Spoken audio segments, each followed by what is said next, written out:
1 trillion economy का दावा कर रहे हैं और साथ ही साथ जो आपने आंकड़े दिए सिर्फ और सिर्फ विभागों के नाम रहे।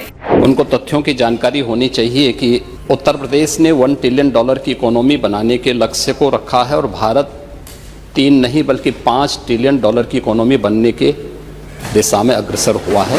कहीं पे भी आपके उत्तर में ये नहीं आया कि 2023-24 से 2024-25 में हमने इन विभागों में कितनी इंप्रूवमेंट लेकर के आए हैं कि हम 2029 तक 1 ट्रिलियन इकोनॉमी पहुंच जाए। आज मिडिल क्लास की पॉकेट 25% से आकर के जीएसडीपी का 5% पे आ चुकी है। आपकी पीड़ा को मैं समझ सकता हूं, क्योंकि जो आपके नेता बोलते हैं कि भारत कभी विकसित देश नहीं बन सकता, तो आप तो उनका अनुसरण करेंगे ही करेंगे।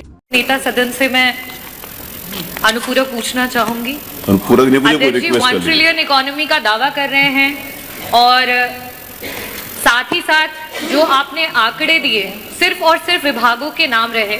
नेता सदन, मैं आपसे अनुरोध करना चाहूंगी कि मेरा प्रश्न भी यही था और मैं उसे अनुपूरक के रूप में वापस से आपके सामने लाना चाहूंगी कि जिन जिन विभागों, जिसमें कि मैंने जो खुद जानकारी ली है, एग्रीकल्चरल डिपार्टमेंट, एम्प्लॉयमेंट और सर्विसेज के लिए और इंडस्ट्रीज, इन डिपार्टमेंट्स का सबसे ज्यादा योगदान होना चाहिए हमारे अर्थव्यवस्था को 1 ट्रिलियन इकोनॉमी में ले जाने के लिए। और आज वर्तमान की स्थिति में ये सब अपने अपनी जगह से 4-4 टाइम्स जब ज्यादा काम करेंगे, ज्यादा ग्रोथ को देंगे, तब जाकर के हम वहां तक पहुंच पाएंगे। लेकिन कहीं पे भी आपके उत्तर में ये नहीं आया कि 2023-24 से 2024-25 में हमने इन विभागों में कितनी इंप्रूवमेंट लेकर के आए हैं कि हम 2029 तक 1 ट्रिलियन इकोनॉमी पहुंच जाए। और साथ ही साथ नेता सदन, मैं आपसे अनुरोध करना चाहूंगी कि 1 ट्रिलियन इकोनॉमी की होड़ में जो हमारा मिडिल क्लास का पॉकेट है, और ये डेटा में आरबीआई का मैंने यहाँ पे रखा है कि आज मिडिल क्लास की पॉकेट 25% से आकर के जीएसडीपी का 5% पे आ चुकी है।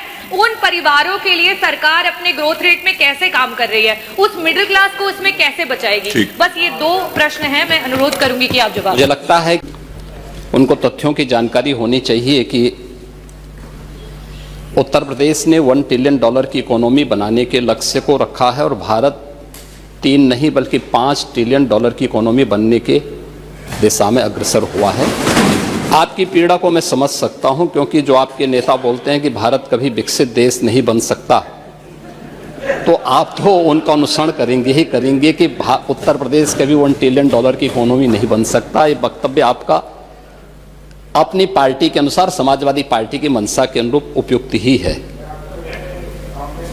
लेकिन भारत आज दुनिया की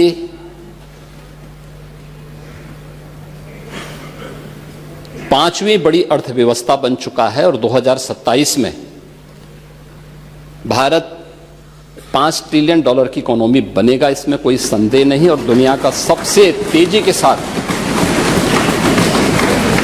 उभरती हुई अर्थव्यवस्था के रूप में, सर्वाधिक ग्रोथ रेट के साथ भारत आज दुनिया की एक बड़ी अर्थव्यवस्था के रूप में आगे बढ़ रहा है। और मुझे लगता है कि 140 करोड़ भारतवासियों को इस पर गौरव की अनुभूति होनी चाहिए।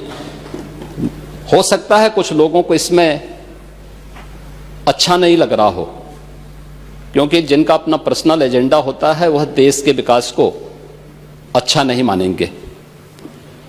लेकिन आदरणीय प्रधानमंत्री जी की प्रेरणा से, उनके विजन के अनुरूप उत्तर प्रदेश ने भी $1 ट्रिलियन की इकोनॉमी बनने की दिशा में एक बड़े कार्यक्रम को आगे बढ़ाया है। हमने 2022 से इसके लिए एक व्यवस्थित कार्य योजना को आगे बढ़ाया है और उसके अनुरूप सरकार ने अपने कार्यक्रम को तेजी के साथ 10 सेक्टर में हमने इन कार्यक्रमों को आगे बढ़ाया है। और मुझे लगता है कि आपके जो उत्तर आपको यहाँ से भेजा गया होगा उसमें विस्तृत रूप से दिया गया है कि 10 सेक्टर जो बनाए गए हैं, हर सेक्टर में कोई ना कोई अपर मुख्य सचिव या प्रमुख सचिव स्तर का अधिकारी उसकी नियमित मॉनिटरिंग करता है। मासिक रूप से उस सेक्टर से जुड़े हुए किसी वरिष्ठ मंत्री के द्वारा उसकी समीक्षा की जाती है। उसके कुछ सुनिश्चित पैरामीटर और इंडिकेटर्स तय किए गए हैं, उनको अचीव करने के लिए और सीएम डैशबोर्ड के माध्यम से मासिक रूप से इसकी समीक्षा होती है। हर तीसरे महीने मैं स्वयं भी इसकी समीक्षा करता हूं और मुझे बताते हुए प्रसन्नता है कि पिछले 3 वर्ष के अंदर जो हमने टारगेट तय किए थे हमने उसको सफलतापूर्वक प्राप्त किया है। इसी का परिणाम है कि जब हमारी सरकार आई थी 12 लाख करोड़ की उत्तर प्रदेश की जो इकोनॉमी थी, इस वित्तीय वर्ष के अंत में वह 27.5 लाख करोड़ की इकोनॉमी बनकर के उभरेगी। और यह उन स्थितियों में जब हो रहा है जब पूरी दुनिया आर्थिक मंदी के दौर से इस देश दुनिया की वैश्विक महामारी कोरोना के बाद उस दौर से गुजरी थी। मेरा यह मानना है कि जो ग्रोथ रेट उत्तर प्रदेश की है आज वह देश की सर्वाधिक अच्छी ग्रोथ रेट है। हमने जो 10 सेक्टर बनाए हैं उस सेक्टर में अवस्थापना और औद्योगिक विकास का एक सेक्टर है जिसमें अवस्थापना और औद्योगिक विकास का भी है, एमएसएमई भी है, इसके अलावा हथकरघा और वस्त्र उद्योग भी है, आईटी एंड इलेक्ट्रॉनिक्स भी है, सिविल एविएशन भी है, पीडब्ल्यूडी और एनआरआई से संबंधित ये सभी विभाग इस सेक्टर के अंतर्गत रखे गए हैं और जिसकी समीक्षा स्वयं यहां पर एपीसी के स्तर पर होती है। दूसरा सेक्टर है जो कृषि और कृषि से जुड़े हुए जितने भी उसके अन्य सहयोगी संस्थान हैं ये सभी उसके अधीन लाए गए हैं। उद्यान है, खाद्य प्रसंस्करण है, रेशम विकास है, पशुधन है, डेयरी है, फिशरीज है, सिंचाई और जल संसाधन और कोऑपरेटिव को भी इसके साथ जोड़ा गया है। दूसरा सेक्टर ये रखा गया है। तीसरा सेक्टर सामाजिक सुरक्षा से जुड़ा हुआ है जिसमें समाज कल्याण विभाग से जुड़ा हुआ जो जितना भी सोशल सेक्टर से जुड़े हुए जितने भी विभाग हैं उन सबको इसके साथ जोड़ा गया है।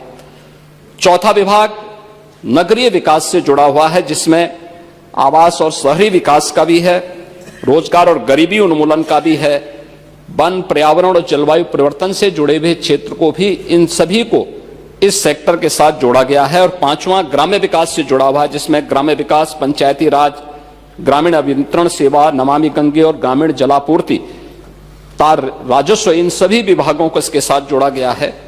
पांचवा विभाग है राजस्व संग्रह से संबंधित जिसमें राजस्व कर और निबंधन से संबंधित स्टैंप एंड रजिस्ट्रेशन का है, एक्साइज का है, परिवहन का है और भी अन्य जितने भी कर और करेत्तर राजस्व से जुड़े हुए जितने भी विभाग आते हैं सबको इसके साथ जोड़ा गया है। पांचवा शिक्षा का है जिसमें हर प्रकार की बेसिक, माध्यमिक, उच्च, टेक्निकल और वोकेशनल एजुकेशन को इसके साथ जोड़ा गया है। स्पोर्ट्स को भी इसके साथ जोड़ा गया है।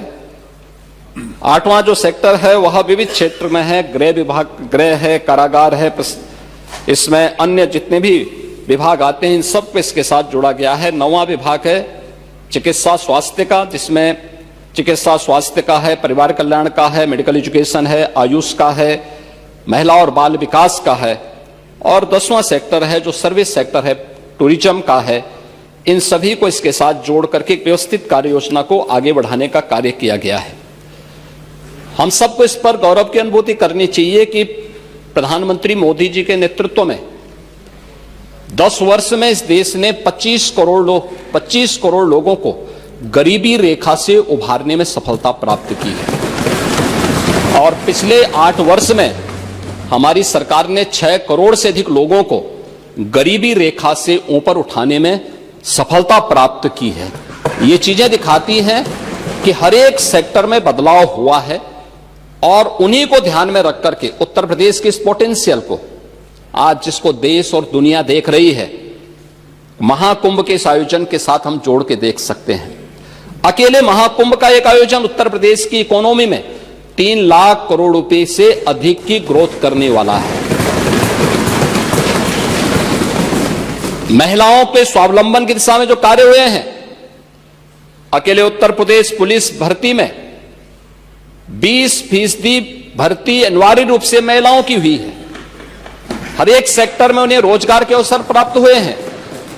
तो ये कहना कि उत्तर प्रदेश कभी इसको अचीव नहीं कर पाएगा, आपकी दुर्भावना हो सकती है, लेकिन सरकार की सद्भावना है कि उत्तर प्रदेश 5 वर्ष में इस टारगेट को अचीव करेगा। और 2029 में जिस उत्तर प्रदेश के इस संसाधनों से भरपूर उत्तर प्रदेश को, प्रकृति और परमात्मा की कृपा से ओतप्रोत इस उत्तर प्रदेश को, जिसको आप लोगों ने, समाजवादी पार्टी की सरकार ने और विपक्षी दलों की सरकार ने देश के बीमारू राज्यों की श्रेणी में खड़ा कर दिया था, देश की छठी सातवीं अर्थव्यवस्था के रूप में खड़ा किया था, पिछले 8 वर्ष की डबल इंजन सरकार के प्रयास से दूसरी बड़ी अर्थव्यवस्था बना है और 29 में उत्तर प्रदेश $1 ट्रिलियन की इकोनॉमी भी बनेगा और देश की सबसे बड़ी अर्थव्यवस्था भी बनेगा। इस बात के लिए मैं पूरे सदन को आश्वस्त करता हूं।